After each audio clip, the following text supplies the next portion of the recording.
美国空军一架 RC-135W 侦察机和 C-40B 运输机于14日被曝在东海上空飞行。在当前中美关系紧张，美国为了针对中国不断派出军机甚至军舰在中国地盘活动的背景下，美军机再次出现在东海，实际上并不令外界意外。现在的美国似乎把东海、南海等多个地区当成自家后院了，我国多次给予严厉警告都被该国无视。在美国人眼里，中国不敢也不会主动开启第一枪。一方面是中国向来希望以和平友好的方式解决矛盾，另一方面也是潜意识认为中国还是以前那个中国，根本不敢跟全球排名第一的国家对抗。当然不排除美国人自欺欺人，不愿面对现实的可能性。可不管怎么说，美军机来了，再次现身东海。RC-135W 侦察机是美国空军目前重要的战略侦察机，是电子信号侦察以及战场建设的利器。在此之前，4月3日0时左右，美军马斯汀号导弹驱逐舰出现在东海长江口附近的海域。3月30日，美国太平洋舰队发布消息，第7舰队旗舰蓝岭号2栖指挥舰与日本海上自卫队的金刚级宙斯盾驱逐舰金刚号在东海进行了联合军事演习。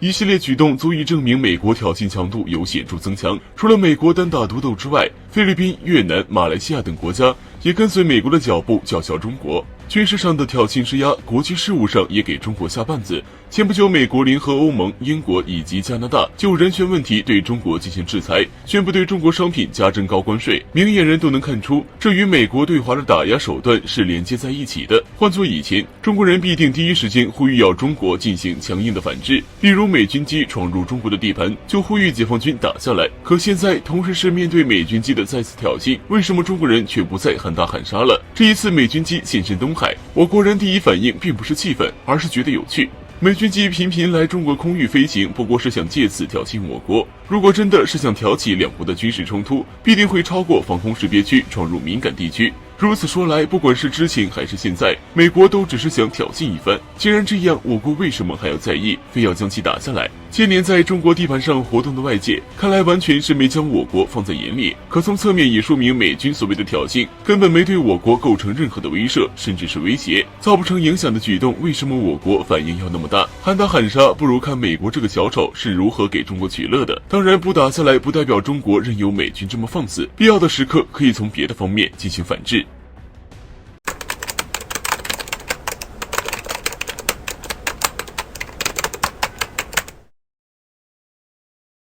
中美博弈愈发激烈，而美国舰机经常出现在我国周边海域，导致局势进一步升温。此前美国惯于在南海自由航行，而最近美舰机却经常出没于长江口附近、黄海、东海附近海域，对我国沿海城市造成重大威胁。最近美军机再次不请自来。据中国智库南海战略态势感知平台消息透露，在14日，美国空军一架 RC-135W 侦察机和 C-40B 运输机在东海上空飞行，两架军机分别从冲绳和韩国起飞，并且南北横穿东海。RC-135系列侦察机用于电子信号情报、弹道导弹预警侦察，是美军情报侦察体系中关键环节。最近美军舰机更是频繁出现在东海海域，在3日凌晨，美国海军马斯汀号驱逐舰也出现东海长江口附近，之后一路向南。在这种情况下，我国罕见出动辽宁舰打击群，包括055型大驱、052D 驱逐舰等先进战舰前往台海演训。为了淡化辽宁舰的威慑力，稳定盟友，美国反而进一步加大了在中国周边的军事行动。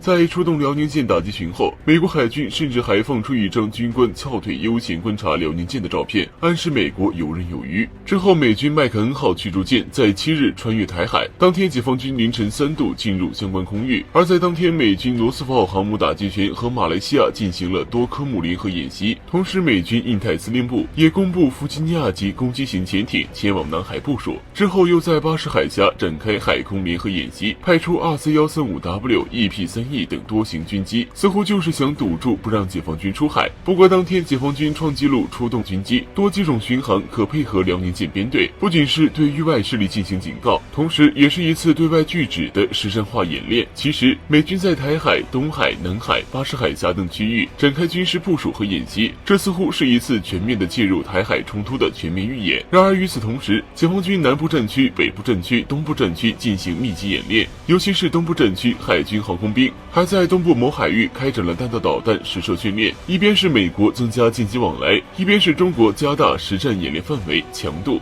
极易引发误解误判，甚至造成海空意外事件。如果在演练期间真的炸到闯入的美军舰，算谁的？按照国际规则，一般各国军事在组织军事演习前都要规定和宣布禁飞区，提醒第三方都要谨慎飞行。美军的挑衅的行动，如果因此产生的误判导致的不测事件，必将由美方自己承担。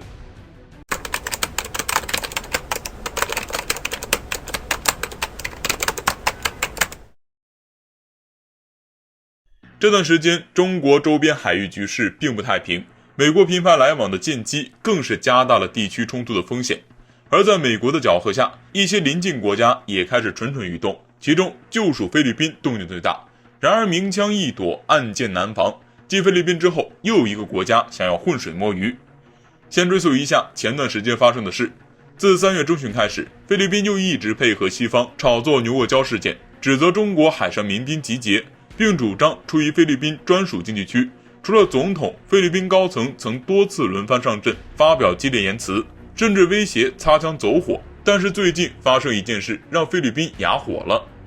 8日，菲律宾 ABS-CBN 电视台前往牛沃礁的渔船，在仁爱礁附近就被中国海警逼停，先是被海警船驱赶，之后又被2艘携带实弹的22型导弹艇驱离。不久前，菲律宾海警还发现3艘22型导弹艇和1艘补给舰组成的舰队进驻牛沃礁以东的美济岛基地，这可比渔船要危险。对于上述事件，菲国防部只表示关切，敦促和平解决牛沃礁问题。菲律宾之所以降低调门，很可能是因为局势已经超出美国掌控范畴，有可能威胁到菲律宾。但是在菲律宾稍微消停后，越南也来凑热闹。据越南 VN Express 网站报道称，一艘越南海军护卫舰和一架反潜直升机在南沙群岛附近进行紧急着陆演习。这次出动的广创号的轻型护卫舰是目前越南海军最强的主力舰艇之一，虽然吨位不大，但是火力非常强劲。越媒声称该舰的战斗准备已达到最高水平。越南此举明显不怀好意，趁美国航母战斗群在南海航行时浑水摸鱼找存在感。与此同时，越南外交部发言人黎世秋恒在发布会上妄称，西沙和南沙群岛属于越南，还不认可时段线内为中国南海的说法。越南对西沙和南沙群岛的侵占野心一直都在，野心不容小觑，值得十分警惕。